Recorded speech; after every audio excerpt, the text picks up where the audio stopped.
সম্পদ দিয়েছেন কে? সম্পদ দিয়েছেন কে? সুস্থতা দেন কে? সুতরাং আল্লাহর ঘরে যাওয়ার ব্যাপারে কার্পণ্য করার সুযোগ আছে? আমার মেয়ের বিয়ে, ছেলেটাকে বিদেশ পাঠাবো, বাড়িতে সুন্দর একটা ঘরদুয়ার করতে পারে নাই, এই সমস্ত বাহানা দিয়ে দিয়ে আল্লাহর অনেক বান্দা সামর্থ্য আছে, টাকা পয়সা আছে, ব্যাংক ব্যালেন্স অনেক, ওই বান্দা হজ করে। ও মুসলমান, আপনি নবীর উম্মত কিনা এটা নিয়ে প্রশ্ন তৈরি হচ্ছে।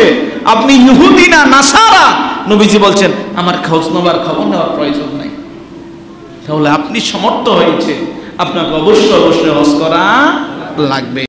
বিসমিল্লাহির রহমানির রহিম। আজকে আমরা একটি বিষয় কথা বলবো, ফাদাইলুল হাজ্জি ওয়াল উমরা, হজ এবং উমরার গুরুত্ব এবং তাৎপর্যটা কি। ওমা তৌফিকি ইল্লা বিল্লাহ। সর্বপ্রথম কথা, হজ কাকে বলে? নির্দিষ্ট সময়ে, নির্দিষ্ট স্থানে, নির্দিষ্ট পদ্ধতিতে আল্লাহ তাআলার ঘর জিয়ারত করাকে হজ বলে। নির্দিষ্ট সময়ে, নির্দিষ্ট স্থানে, নির্দিষ্ট পদ্ধতিতে আল্লাহ তাআলার ঘর জিয়ারত করাকে কি বলে? হজ বলে। এই হজ আল্লাহ তাআলা বান্দার জন্য ফরজ করেছেন। হজ কি? সবাই বলেন, হজ কি? ফরজ। প্রিয় ভাইয়েরা, আল্লাহ সুবহানাহু ওয়া তাআলা বান্দার জন্য যতগুলা বিধান ফরজ করেছেন, বান্দার জন্য যতগুলা বিধানকে আল্লাহ তাআলা আবশ্যকীয় করেছেন, ওই আবশ্যকীয় বিধানগুলোর মধ্য থেকে একটা বিধান হলো হজ করা। আল্লাহ তাআলা আপনাকে বলছেন, ওয়ালিল্লাহি আলান নাসি হিজ্জুল বাইতি মান ইসতাতা ইলাইহি সাবিলা। আমি আল্লাহ তাআলা তোমাকে বলছি, ও বান্দা, তোমার সামর্থ্য হয়েছে, 6.5 লক্ষ টাকার মালিক আমি তোমাকে বানিয়েছি, তোমার প্রতি আমার অর্ডার হয়ে গিয়েছে, তুমি আমার জন্যে আমার ঘরের মাঝে হজ করবে। এখন প্রশ্ন হলো, আমি হজ করে কি পাবো? হজ করে আমার লাভটা কি? হজের গুরুত্ব এবং তাৎপর্য কি? হজের 1 নম্বর গুরুত্ব হলো, মান হাজ্জাল বাইতা কাম্মালা ইসলামা। যেই মানুষটা আল্লাহর ঘরে হজ করে, সেই মানুষটা যেন হজ করার মধ্য দিয়ে নিজের ঈমানটাকে পূর্ণাঙ্গ করে। হজ করার মধ্য দিয়ে আপনার কি পূর্ণ হবে? ঈমান। একটু খেয়াল করি, হজ করার মধ্য দিয়ে কি পূর্ণ হবে? ঈমান। ঈমানের ভিত্তি কয়টা? কথা বলে না, কয়টা? জানেন না আপনারা ঈমানের ভিত্তি কয়টা? হাদিস শরীফে উল্লেখ করা হয়েছে, হযরত আব্দুল্লাহ ইবনে ওমর রাদিয়াল্লাহু আনহু হাদিস বর্ণনা করেন, সহিহ বুখারী এবং মুসলিম শরীফের হাদিস। রাসূল কারীম সাল্লাল্লাহু আলাইহি ওয়াসাল্লাম বলেন, বুনিয়াল ইসলামু আলা খামসিন, শাহাদাতু আল্লা ইলাহা ইল্লাল্লাহ ওয়া আন্না মুহাম্মাদার রাসূলুল্লাহ ওয়া ইকামিস সালাহ ওয়া ইতাইজ যাকাত ওয়াল হজ্জিল বাইতি ওয়া সাওমি রমাদান। ইসলামের ভিত্তি হলো 5টা। একটু আমার সাথে বলেন, কয়টা? রাসূল কারীম সাল্লাল্লাহু আলাইহি সাল্লাম বলেন, ইসলামের ভিত্তি হলো 5টা। প্রথম ভিত্তি, এই কথার স্বীকৃতি দেবেন আল্লাহ ছাড়া কোনো ইলাহ নাই, মুহাম্মদ সাল্লাল্লাহু আলাইহি সাল্লাম আল্লাহর রাসূল। 2 নম্বর স্বীকৃতি দিবে নামাজ কায়েম করা। 3 নম্বর যাকাত প্রদান করা। 4 নম্বর আল্লাহর ঘর জিয়ারত করা। 5 নম্বর রমাদান পেয়েছো, রমাদান মাসে রোজা রাখা। আল্লাহর নবীর এই হাদিস গবেষণা করে দেখা যায়, কোন মানুষ জীবনে ঈমানের স্বীকৃতি দিয়েছে, রাসূলকে স্বীকৃতি দিয়েছে, নামাজও আদায় করেছে, যাকাতও প্রদান করেছে, রমাদানের রোজাও রেখেছে, ওই মানুষটা যদি হজও আদায় করে, বিনিময় সে যেন তার ঈমানকেই পূর্ণ করে। হজের 2 নম্বর গুরুত্ব, ইন্নাল্লাহা ফারাদা আলাইনাল হজ্জ। আল্লাহ তাআলা এই হজকে আপনার এবং আমার জন্য ফরজ করেছেন। জীবনে একবার আপনাকে হজ করা লাগবে, একবার আপনাকে হজ করাই লাগবে, যদি আপনার সামর্থ্য হয়ে যায়। আল্লাহ রাসূল সাল্লাল্লাহু আলাইহি সাল্লামের সাহাবী হযরত আবু হুরায়রা রাদিয়াল্লাহু আনহু হাদিস বর্ণনা করেন, মুসলিম শরীফের হাদিস। তিনি বলেন, খতাবানা রাসূলুল্লাহ সাল্লাল্লাহু আলাইহি ওয়াসাল্লাম। একদিন নবীজি সাহাবীদের সামনে বয়ান করছিলেন। ওই সময় বয়ানের মাঝে নবীজি হজের গুরুত্ব আলোচনা করেছিলেন। আবু হুরায়রা রাদিয়াল্লাহু আনহু বলেন, নবীজি কি বয়ান করেছিলেন? নবীজি বললেন, আইয়ুহান নাস, ও আমার উপস্থিত সাহাবীরা, শোনো শোনো, ফারাদা আলাইকুম কদ ফারাদা আলাইকুমুল হাজ্জা ফাহাজ্জু, আল্লাহ তোমাদের জন্য হজকে ফরজ করে দিয়েছেন, তোমাদের যাদের সামর্থ্য হয়েছে তোমরা হজ আদায় করো।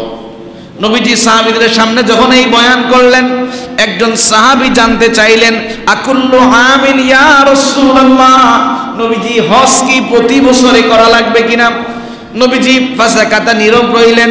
সাহাবী আবার প্রশ্ন করলেন, আকুল্লু আমিন ইয়া রাসূলুল্লাহ, ওগো নবীজি প্রতি বছর কি হজ করা লাগবে নাকি? হাত্তা ক্বালাহা সালাসা, হযরত আবু হুরায়রা রাদিয়াল্লাহু আনহু বলেন, ওই সাহাবী এভাবে তিনবার প্রশ্ন করলেন, নবীজি তিনবারেই নীরব রইলেন, কোনো উত্তর দিলেন না। এরপরে নবীজি সাহাবীকে বলেন, ও আমার সাহাবী শোনো, তুমি তিনবার প্রশ্ন করেছ, যদি তিনবার প্রশ্নের জবাবে লাউ কুলতু নাম, যদি আমি তিনবার প্রশ্নের জবাবে হ্যাঁ বলতাম, লা ওয়াজাবাত, প্রতি বছর হজ করা তোমাদের জন্য ফরজ হয়ে যেত। ওয়ালাম্মাস্তাতাতুম, অথচ প্রতি বছর হজ করা কোনোদিন তোমাদের সম্ভব হবে না। 6 লক্ষ 6.5 লক্ষ টাকা খরচ করে প্রতি বছর হজ করা সম্ভব?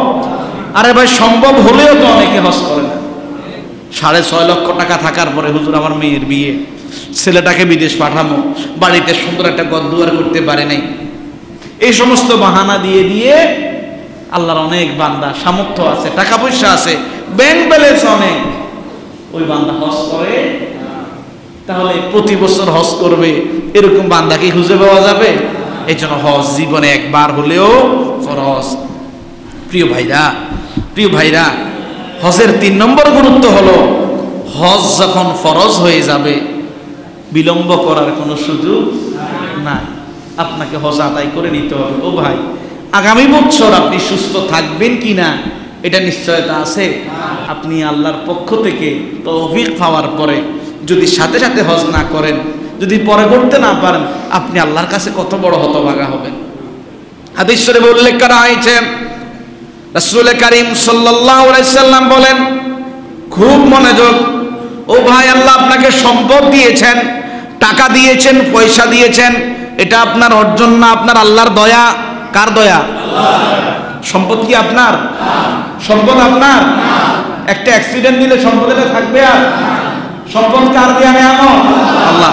আল্লাহ তাআলার হাবিব বলছেন, হযরত আবু সাঈদ খুদরি রাদিয়াল্লাহু আনহু হাদিস বর্ণনা করেন, জামিউস সাগীর কিতাবে হাদিস উল্লেখ করা হয়েছে, হাদিসে কুদসি।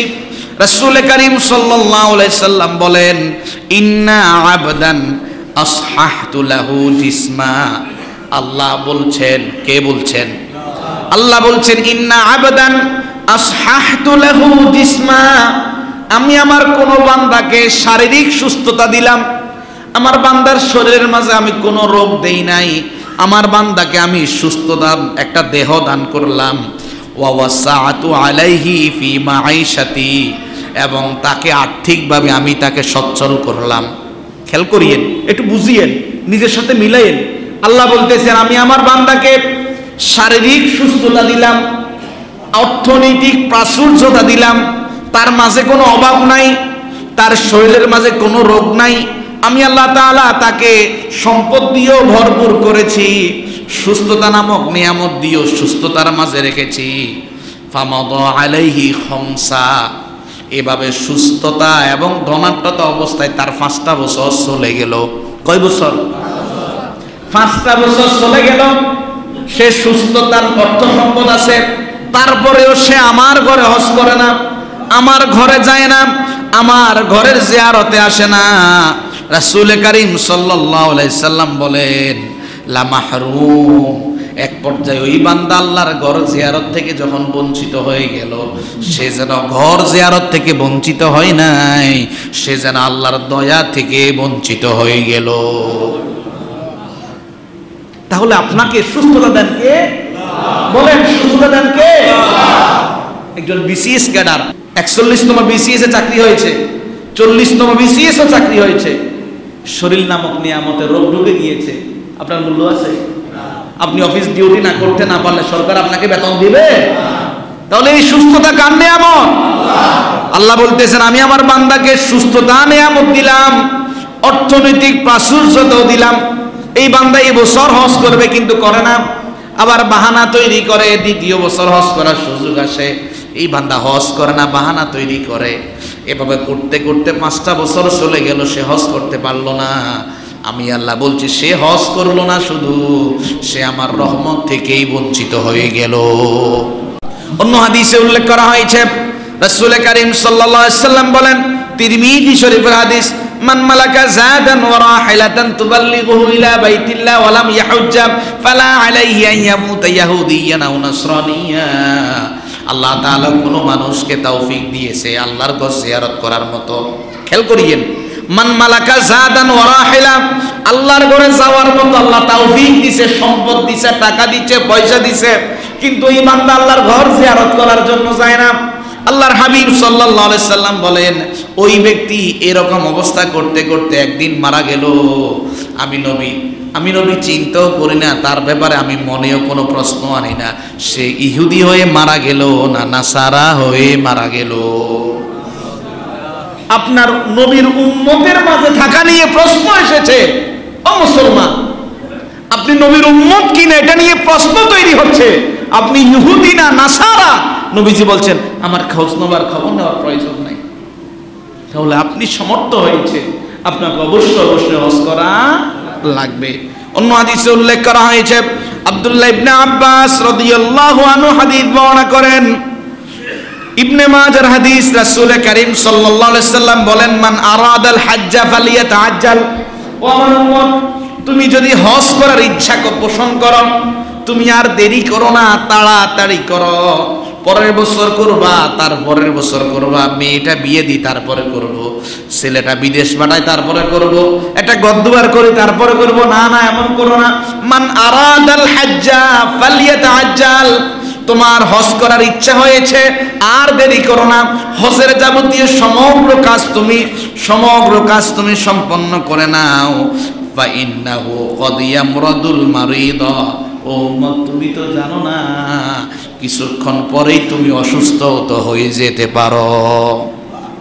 অতাদিল্লুদ দাল্লা, তোমার প্রয়োজনীয় জিনিস এটাও তো নষ্ট হয়ে যেতে পারে। ওয়াতারিদুল হাজা, তোমার সামনে কোনো অপরিহার্য প্রয়োজন সামনে চলে আসতে পারে। ও উম্মত, এই জন্য হজ যখন তোমার উপরে ফরজ হয়ে যাবে, হজ করার ক্ষেত্রে তুমি বিলম্ব করো না। প্রিয় ভাইরা, এই জন্য যাদের তৌফিক হয়েছে করা যাবে ইনশাআল্লাহ। প্রিয় ভাই সব, আপনি হজ করবেন, হজ করার মধ্য দিয়ে হজের 4 নম্বর গুরুত্ব, আল হাজ্জু ইয়াহদিমু মা কানা ক্বাবলা, হজ আপনার পূর্বের সবগুলা গুনাহকে মুছে দেবে। আপনার আমলনামায় কোনো গুনাহ থাকবে না, আপনার আমলনামা পরিচ্ছন্ন হয়ে যাবে। আপনি যেন সদ্য প্রসব করেছে নবজাতক সন্তানের যেমন হায়াতে কোনো গুনাহ নাই, আপনার হায়াতেও তেমন গুনাহ থাকবে না। হাদিস শরীফে উল্লেখ করা হয়েছে, হযরত আবু হুরায়রা রাদিয়াল্লাহু আনহু হাদিস বর্ণনা করেন, তিরমিজি শরীফের হাদিস, রাসূল কারীম সাল্লাল্লাহু আলাইহি সাল্লাম বলেন, মান হাজ্জা ফালাম ইয়ারফাত ওয়া লাম ইয়াফসুক গুফিরা লাহু মা তাকদ্দামা মিন যামবি। কোন মানুষ আল্লাহর ঘরে হজ করলো, কোনো পাপাচার করলো না, অশ্লীলতা করলো না, আল্লাহ তাআলা বিনিময়ে তার আগে যতগুলা গুনাহ হয়েছে সবগুলা গুনাহ মাফ করে দেবে। অন্য হাদিসে উল্লেখ করা হয়েছে, রাসূল কারীম সাল্লাল্লাহু আলাইহি সাল্লাম বলেন, সহিহ বুখারী শরীফের হাদিস, আবু হুরায়রা রাদিয়াল্লাহু আনহু বলেন, সামি'তুন নাবিয়্য সাল্লাল্লাহু আলাইহি ওয়াসাল্লাম ইয়াকুল, আমি রাসূল কারীম সাল্লাল্লাহু আলাইহি সাল্লামকে বলতে শুনেছি, নবীজি বলেছেন, মান হাজ্জা লিল্লাহ, যেই মানুষটা আল্লাহর জন্যই হজ করলো, ফালাম ইয়ারফাত ওয়া লাম ইয়াফসুক, হজ করতে গেল কোনো পাপাচার করলো না, অশ্লীলতা করলো না, অন্যায় অপরাধ করলো না, নবীজি বলেন, রাজাআ কায়াউমিন ওয়ালাদাতহুম, সে যেদিন মক্কা থেকে নিজের দেশের মাঝে অবতরণ করে, ওই দিন তার অবস্থা এমন হয়ে যায় যেন মা তাকে এখন প্রসব করেছে।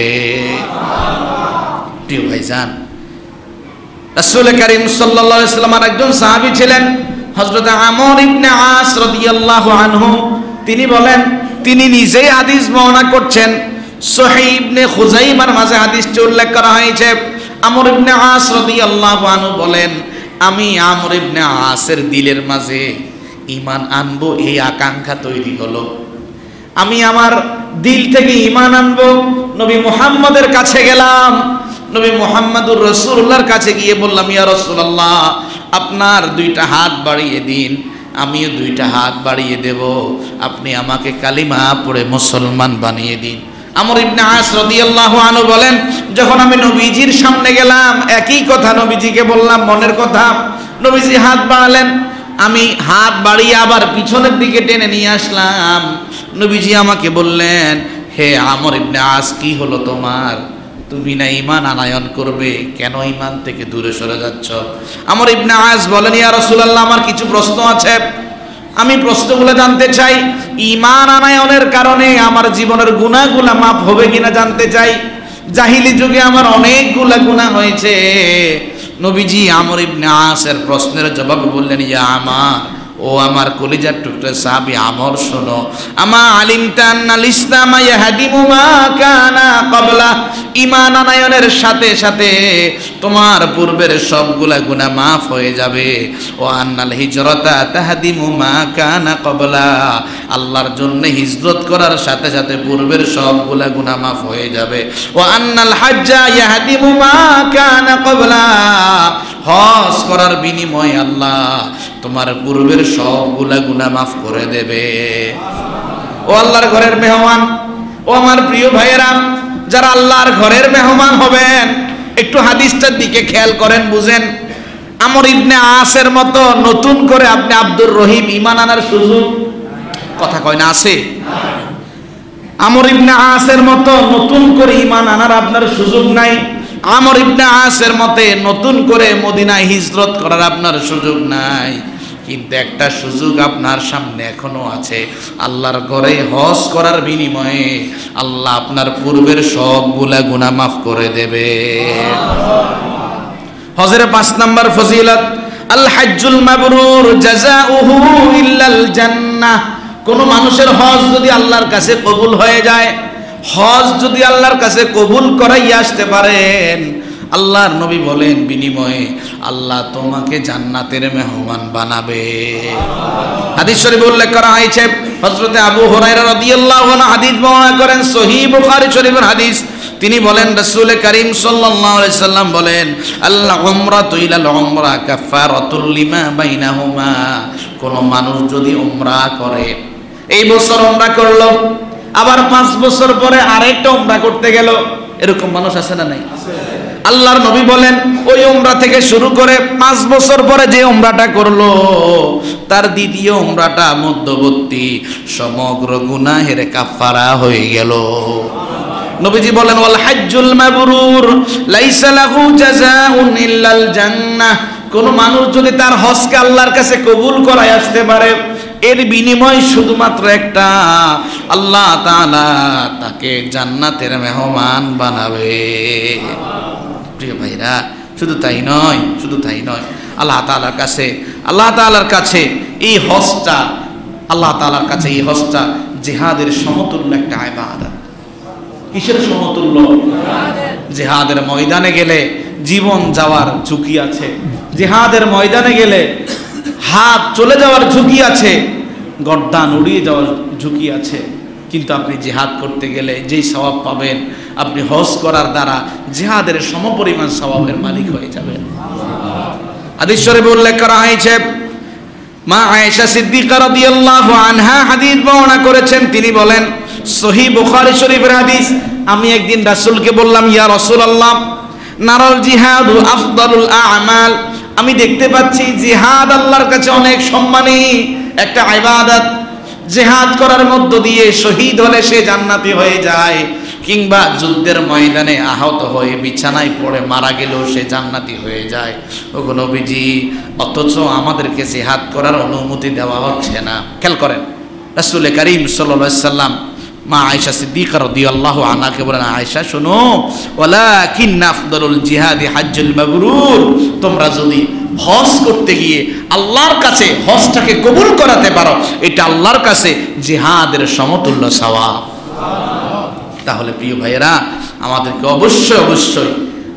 অবশ্যই এরকম তামান্না, এরকম আশা নিয়ে আল্লাহর ঘরে যেতে হবে যে আমি হজ করার মধ্য দিয়ে মুজাহিদের সমমর্যাদায় উন্নীত হলাম।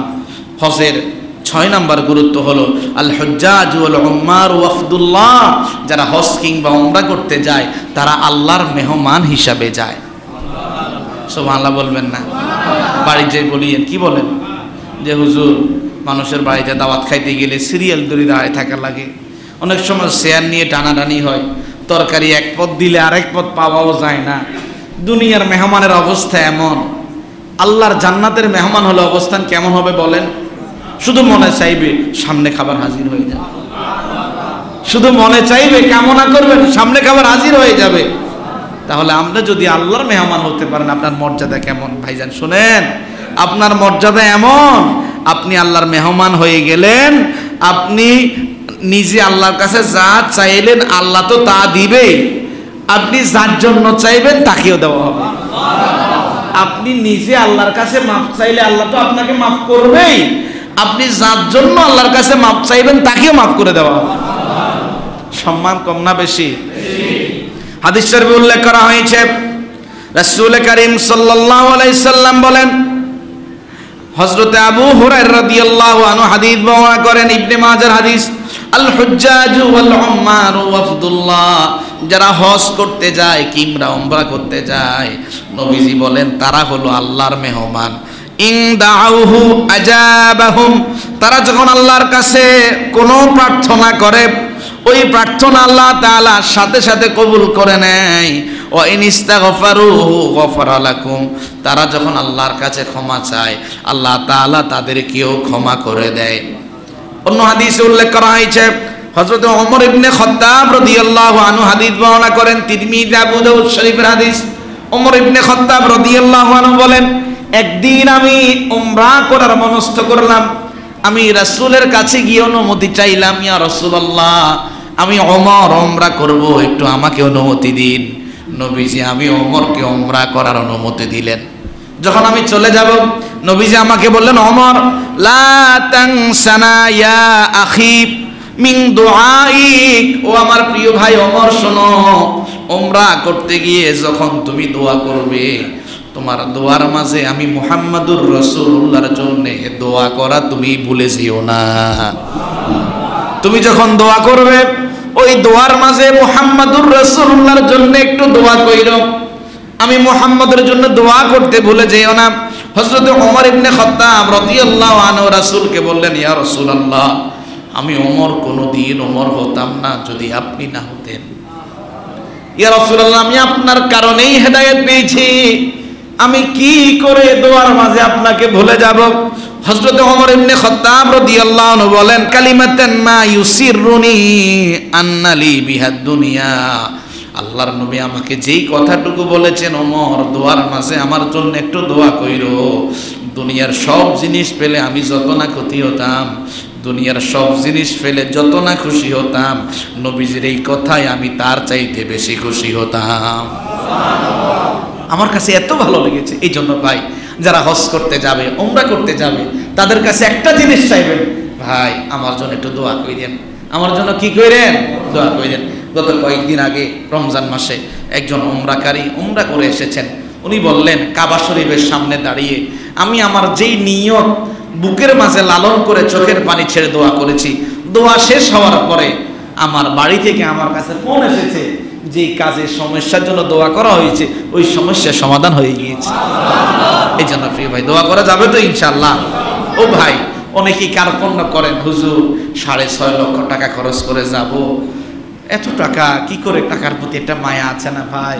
আপনি আল্লাহর ঘরে যাওয়ার সময় যত টাকা খরচ করছেন তত পরিমাণ সওয়াব আপনাকে দিয়ে দেওয়া হবে।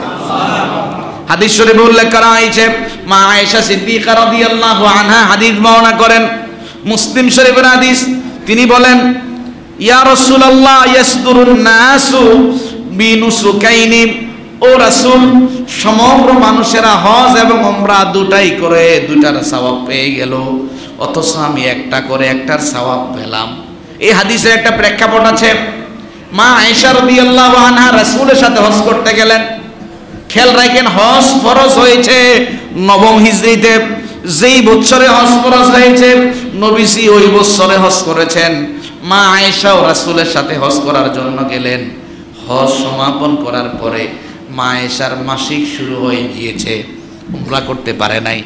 তখন আয়েশা রাদিয়াল্লাহু আনহা আফসোস করে নবীজিকে বললেন, ওগো নবীজি, সব সাহাবীরা হজও করলো উমরাও করলো, কিন্তু আমি শুধুমাত্র হজ করলাম, উমরা করতে পারলাম না।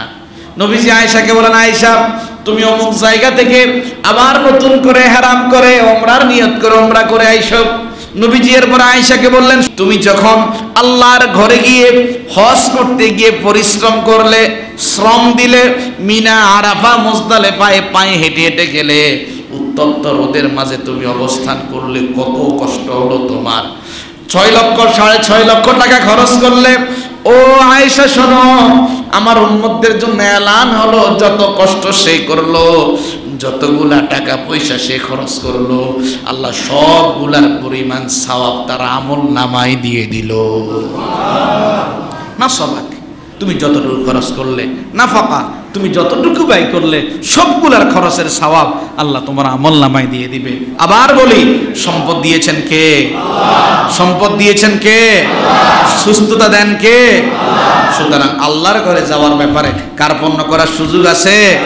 ও ভাই, ও ভাই, আপনি যখন হজ করবেন কিংবা উমরা করবেন, আমরা অনেক দেখেছি, অনেক হাজি ইহরাম করছে, জামারায় পাথর নিক্ষেপ করছে, শুধুমাত্র মক্কায় গিয়ে সে তাওয়াফ করবে, তার হজের যাবতীয় কাজ শেষ করবে।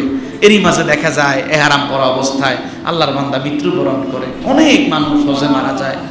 যে মানুষগুলো হজে গিয়ে মারা যায়, কিয়ামত পর্যন্ত তার আমলনামায় হজের সওয়াব লেখা হতেই থাকবে। যে মানুষগুলো উমরা করতে গিয়ে ইহরামের কাপড় পরে দিয়ে অবস্থায় মারা যায়, ওই মানুষগুলোর আমলনামায় কিয়ামত পর্যন্ত উমরার সওয়াব লেখা হতে থাকবে। দেখেন মানুষগুলো কত ভাগ্যবান। হাদিস শরীফে উল্লেখ করা হয়েছে, রাসূল করিম সাল্লাল্লাহু আলাইহি সাল্লাম বলেন, মান খারাজা হাজ্জান ফামাতা, কোন মানুষ হজ করতে বের হলো, হজ করতে বের হওয়ার পরে সে মারা গেল, কুতিবা লাহু আজরুল হাজ ইলা ইয়াউমিল কিয়ামা, কিয়ামত পর্যন্ত তার আমলনামায় হজের সওয়াব লেখা চলতেই থাকবে। ওমান খারাজা মুতামিরা, কোন মানুষ উমরা করার জন্য ঘর থেকে বের হলো, ফামাতা কুতিবা লাহু আজরুল মুতামার ইলা ইয়াউমিল কিয়ামা, ওই মানুষটা উমরা করতে গিয়ে মারা গেল, কিয়ামত পর্যন্ত তার আমলনামায় উমরার সওয়াব লেখা চলতেই থাকলো। অন্য হাদিসে উল্লেখ করা হয়েছে, রাসূল করিম সাল্লাল্লাহু আলাইহি সাল্লামের সাহাবী আব্দুল্লাহ ইবনে আব্বাস রাদিয়াল্লাহু আনহু একটা ঘটনা উল্লেখ করেছেন, সহিহ বুখারীতে উল্লেখ করা হয়েছে। তিনি বলেন, নবীর সাথে নবীর সাহাবী হজ করতে আসলেন। হজ করা অবস্থায় উনি ইহরাম পরিধি অবস্থায় যখন ঘোড়ার উপরে কিংবা উটের উপর আরোহণ করলেন, ওই বাহন থেকে পড়ে গিয়ে ওনার ঘাড় মটকে গেল। ঘাড় কি হলো? মটকে গেল। ঘাড় মটকানোর পরে উনি মারা গেলেন। উনি কিন্তু ওই সময় ইয়াউমে আরাফায় হজরত অবস্থায় ছিলেন। নবী করিম সাল্লাল্লাহু আলাইহি সাল্লাম সাহাবীদেরকে বললেন, আমার সাহাবীরা, স্বাভাবিকভাবে একজন মানুষ মারা গেলে তাকে সুগন্ধি ব্যবহার করা লাগে, একজন মানুষ মারা গেলে তাকে বড়ই পাতার পানি দিয়ে গোসল করানো লাগে, একজন মানুষ মারা গেলে তার মাথাকে কাপড় দিয়ে ঢাকানো লাগে। ও আমার সাহাবীরা, আমার এই উম্মত যেহেতু একজন হাজী সাহেব, হাজরত অবস্থায় সুগন্ধি ব্যবহার করা যায় না, হজরত অবস্থায় মাথা ঢাকা যায় না, আমার এই সাহাবীকে তোমরা সুগন্ধি ব্যবহার করো না, তার গায়ের মাঝে অতিরিক্ত কাপড় দিয়ে মাথা আবৃত করো না, কেননা এই মানুষটা হজরত অবস্থায় মারা গিয়েছে।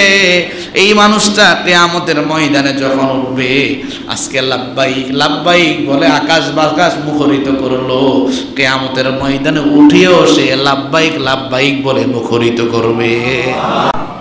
প্রিয় ভাইরা, হজের গুরুত্ব আল্লাহ তাআলার কাছে অনেক বেশি। আপনি যখন হজ করবেন, হজ চলাকালীন সময় ইহরামের কাপড় পরিধান করার পরে আপনাকে একটা দোয়া পড়তে হয়। কোন মানুষ যদি হজ করে, আল্লাহুম্মা ইন্নী উরিদুল হাজ্জা ফায়াসসিরহু লি ওয়া তাকাব্বালহু মিন্নি। কোন মানুষ যদি উমরা করে এই নিয়ত করতে হয়, আল্লাহুম্মা ইন্নী উরিদুল উমরা ফায়াসসিরহু লি ওয়া তাকাব্বালহু মিন্নি। আল্লাহ, আমি উমরার নিয়ত করলাম, আমার উমরাকে সহজ করেন, কবুল করেন। আল্লাহ, আমি হজের নিয়ত করলাম, আমার হজকে কবুল করেন, সহজ করেন। ওই মানুষটা ইহরামের কাপড় পরে এই নিয়ত করার পরে তাকে একটা তালবিয়া পড়তে হয়। সবাই বলে লাব্বাইক আল্লাহুম্মা লাব্বাইক, লাব্বাইক লা শারীকা লাক লাব্বাইক, ইন্নাল হামদা ওয়ান নি'মাতা লাকা ওয়াল মুলক লা শারীকা লাক। এই লাব্বাইক, এই ধ্বনিটা আপনি পড়ছেন। পৃথিবীর কোনো মানুষ যদি, আপনি হজে গিয়েছেন, হজে না গিয়ে একটা সাদা কাপড় নিয়ে একটা প্রতীকী ইহরামের কাপড় পরিধান করে যতবার লাব্বাইক বলে, এই লাব্বাইকের যত না দাম। আল্লাহর ঘরের মেহমান হয়ে যদি আপনি লাব্বাইক পড়েন, দাম কত বেশি শোনেন। হযরত আবু সাঈদ খুদরি রাদিয়াল্লাহু আনহু হাদিস বর্ণনা করেন, তিরমিজি শরীফের হাদিস। নবীজি বলেন, মা মিন মুসলিমিন ইউলাব্বি ইল্লা লাব্বা মিন আন ইয়ামিনিহি আন শিমালিহি মিন হাজারিন আও শাজারিন আও মাদারিন হাত্তা তানকিউল আরদু মিনহা হুনা ওয়া হা হুনা।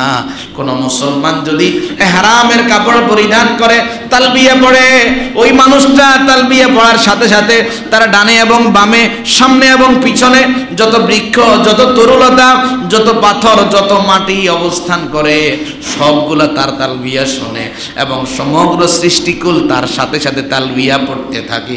এক পর্যায়ে তার এই তালবিয়া পৃথিবীর পূর্ব থেকে পশ্চিম, উত্তর থেকে দক্ষিণ, সমগ্র সৃষ্টিকুল তার সাথেই তালবিয়া পড়ে। অন্য হাদিসে উল্লেখ করা হয়েছে, রাসূল করিম সাল্লাল্লাহু আলাইহি ওয়াসাল্লামের সাহাবী আবু হুরায়রা রাদিয়াল্লাহু আনহু হাদিস বর্ণনা করেন, তাবরানী শরীফের হাদিস। নবীজি বলেন, মান আহাল্লা মুহিল্লা কাত্তুন ইল্লা বুশরা। কোনো মানুষ যদি আল্লাহর সন্তুষ্টির জন্য তাকবীর প্রদান করে এবং আল্লাহর সন্তুষ্টির জন্য তালবিয়া পাঠ করে, আল্লাহু আকবার, আল্লাহু আকবার, আল্লাহু আকবার, আল্লাহু আকবার, লা ইলাহা ইল্লাল্লাহু, আল্লাহু আকবার, আল্লাহু আকবার, ওয়ালিল্লাহিল হামদ। এবং কোন মানুষ যদি তালবিয়া পড়ে, লাব্বাইক আল্লাহুম্মা লাব্বাইক, লাব্বাইক লা শারীকা লাক লাব্বাইক, ইন্নাল হামদা ওয়ান নি'মাতা লাকা ওয়াল মুলক লা শারীকা লাক। নবীজি বলেন, ইল্লা বুশরা, ইল্লা বুশরা, তাকে সুসংবাদ দেওয়া হয়, তাকে সুসংবাদ দেওয়া হয়। সাহাবায়ে কেরাম বললেন, ইয়া রাসূলুল্লাহ, তালবিয়া পড়া দ্বারা কি সুসংবাদ দেওয়া হয়? নবীজি বলেন, বিল জান্নাহ, ওই সুসংবাদ হলো জান্নাত। প্রিয় ভাইয়েরা, এই জন্য আল্লাহ তাআলার ঘরে জিয়ারত করার মনস্থ করেন, আল্লাহর কাছে তাওফিক কামনা করেন, আল্লাহর কাছে দোয়া করেন, দেখবেন আল্লাহ তাআলা আপনাকে নিয়ে যাবে। আল্লাহ কবুল করুন, সকলে বলি আমিন। ভাইজান, অনেকের সয় সম্পত্তি, টাকা পয়সা আলহামদুলিল্লাহ আছে। আব্বা নিয়ত করেছেন হজ করবেন, কিন্তু হজ করার আগে আব্বা অসুস্থ হয়ে গিয়েছেন, যেতে পারে নাই। এমন মানুষ কি নাই? আপনি চাইলে আপনার আব্বার পক্ষ থেকে বদলি হজ আদায় করবেন। কি হজ আদায় করবেন? বদলি হজ আদায় করবেন। আব্দুল্লাহ ইবনে আব্বাস রাদিয়াল্লাহু আনহু হাদিস বর্ণনা করেন, সহিহ বুখারী এবং মুসলিম শরীফের হাদিস। রাসূল করিম সাল্লাল্লাহু আলাইহি সাল্লাম বলেন, আব্দুল্লাহ ইবনে আব্বাস রাদিয়াল্লাহু আনহু বলেন, ইন্না ইমরাআতান ক্বালাত, একজন নারী রাসূলের কাছে বললেন, ইয়া রাসূলুল্লাহ, ইন্না ফারিদাতাল্লাহি আলা ইবাদিহি ফিল হজ, আল্লাহ তাআলা বান্দার উপরে হজ ফরজ করেছেন, বান্দার উপরে আল্লাহ তাআলা হজ ফরজ করেছেন। আদরাকাত আবি শাইখান কাবীরা, আমার আব্বার উপরে হজ ফরজ হয়েছে, কিন্তু আমার আব্বা অতিশয় বৃদ্ধ, লা ইয়াসবুতু আলা রিহাল, আমার আব্বা এত বৃদ্ধ যে উনি বাহনের উপরে উঠে বসতে পারে না। ইয়া রাসূলুল্লাহ, আফা আহুজ্জা আন, আমি কি আমার আব্বার পক্ষ থেকে হজ আদায় করতে পারবো? নবীজি বললেন, নাম, হ্যাঁ, তুমি তোমার আব্বার পক্ষ থেকে হজ আদায় করতে পারবে। তাহলে আব্বা জীবিত আছে এখনো, আব্বা এখনো কি আছে? জীবিত আছে। উনি যেতে পারলেও হজের আহকাম পালন করতে পারবে না। তাহলে ওই অবস্থায় আপনি আব্বার পক্ষ থেকে হজ করতে পারবেন। নতুবা আরেকটা হাদিস উল্লেখ করা হয়েছে, একটা মেয়ে এসেছে, তিনি এসে বললেন যে আমার আম্মা হজ করার নিয়ত করেছিলেন, কিন্তু আম্মা মারা গেছেন, আমি কি আমার আম্মার পক্ষ থেকে হজ আদায় করতে পারবো? নবীজি বললেন, লাউ কানা আলাইহা দাইন, আচ্ছা তোমার মা যদি ঋণগ্রস্ত থাকতো, তুমি কি তোমার মাকে ঋণগ্রস্ত রাখতে? লা ইয়া রাসূলুল্লাহ, এটা তো কখনো রাখতাম না। নবীজি বলেন, হ্যাঁ, তুমি তোমার মায়ের পক্ষ থেকে হজ করতে পারবে। তাহলে আপনি আপনার আব্বা আম্মার পক্ষ থেকে হজ করতে পারবেন। আরেকটা বিষয়, আমাদের অনেকের বাচ্চা কাচ্চা ছোট থাকে, অনেকে হজ করতে যাওয়ার সময় বাচ্চা নিয়ে যায়, যদিও এই বছর থেকে সরকারের একটা রেস্ট্রিকশন বিধান হয়ে গিয়েছে, নির্দেশনা এসেছে, ছোট বাচ্চা নিয়ে হজ করতে নিষেধ করেছে। ছোট বাচ্চা নিয়ে হজ করতে কি করেছে? নিষেধ করেছে। এতে হাজী সাহেবান বা হাজী সাহেব যিনারা থাকেন ওনাদের অনেক কষ্ট হয়, অনেক কি হয়, কষ্ট হয়। কিন্তু কেউ যদি তার বাচ্চা নিয়ে হজ করে, হজ করতে পারবে। বাচ্চা নিয়ে হজ করলে হজ করতে পারবে। যেহেতু বাচ্চা আপনার সাথে হজ করছে, বাচ্চা তো শরীয়ত এখনো কি হয় নাই, ফরজ হয় নাই, তাহলে সওয়াবটা কে পাবে? হাদিস শরীফে উল্লেখ করা হয়েছে। আব্দুল্লাহ ইবনে আব্বাস রাদিয়াল্লাহু আনহু হাদিস বর্ণনা করেছেন, মুসলিম শরীফের হাদিস। তিনি বলেন, নবীজি একবার কোথাও যাচ্ছিলেন, পথিমধ্যে একটা দলের সাথে দেখা হলো। ওই দলের সমগ্র মানুষ ছিলেন মুসলিম এবং সবাই আল্লাহর ঘর জিয়ারতের জন্য মক্কার দিকে, মদিনার দিকে রওনা হচ্ছে। তখন তারা জিজ্ঞেস করলো, মান আনতা? রাসূলকে বলছেন, আপনি কে? নবীজি বললেন, মুহাম্মাদুর রাসূলুল্লাহ সাল্লাল্লাহু আলাইহি ওয়াসাল্লাম, আমি হচ্ছি মুহাম্মদুর রাসূলুল্লাহ সাল্লাল্লাহু আলাইহি ওয়াসাল্লাম। তখন আব্দুল্লাহ ইবনে আব্বাস রাদিয়াল্লাহু আনহু বলেন, ফারাফাত ইমরাআ সাবিয়্যা, একজন মা তার ছোট্ট একটা বাচ্চাকে এভাবে উপরের দিকে তুলে রাসূলকে দেখালেন, ইয়া রাসূলুল্লাহ আলি হাদা হজ, আমার এই সন্তানের কি হজ হবে? নবীজি বলেন, নাম, হ্যাঁ হজ হবে, ওলাকা আজর, কিন্তু তোমার সন্তান হজ করলে প্রতিদান তোমার আমলনামায় দিয়ে দেওয়া হবে। তাহলে আমি আপনাদেরকে আবারও বলি, ও ভাই, যাদের এখনো তৌফিক হয়েছে তারা হজের মনস্থ করে রেজিস্ট্রেশন করে ফেলেন। একটা ভালো কাফেলা দেখে, কোনো ওলামায়ে কেরাম থেকে পরামর্শ নিয়ে 4-5টা কাফেলার সাথে কথা বলে, যেখানে আপনার সুযোগ সুবিধা ভালো হয়, আপনার জন্য যেখানে একটু কম হয়, সেখানে আপনি রেজিস্ট্রেশন করে ফেলেন। এবং যারা হজ করতে এখনো পারেন নাই, তারা আল্লাহ তাআলার কাছে বেশি বেশি কায়ে মনোবাক্যে দোয়া করেন, যেহেতু হাজী সাহেব এবং ওমরাকারী কার মেহমান? আল্লাহ। ভাইজান, আল্লাহর ওয়াস্তে একটা কথা বলি, যাদের এক সামর্থ্য হয়ে গিয়েছে এখনো আপনি হজ ওমরা করেন না, আপনি যেন আল্লাহর রহমত থেকে মাহরুম বান্দাদের তালিকাভুক্ত না হন। এই জন্য আপনাকে সতর্ক করি, আপনি এখন থেকে তওবা করেন যে আল্লাহ, আমি যা করছি ভুল করছি, আমি আর এই ভুল করব না, আমি আমার সম্পদ দিয়ে আপনার ঘরে জিয়ারতে যাব। আল্লাহ তৌফিক দান করেন, সকলে বলি আমিন।